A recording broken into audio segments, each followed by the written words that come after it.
My kids are now into this show where bugs are fighting each other in a strange battle vehicle, and they wanted a toy one. Unfortunately, they are very difficult to find or very expensive. I designed a shape toy based on the videos from Netflix.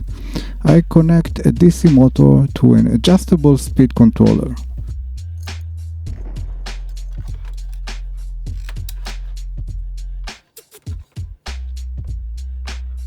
Disassemble some parts from a broken police car toy, then painted everything with acrylic colors.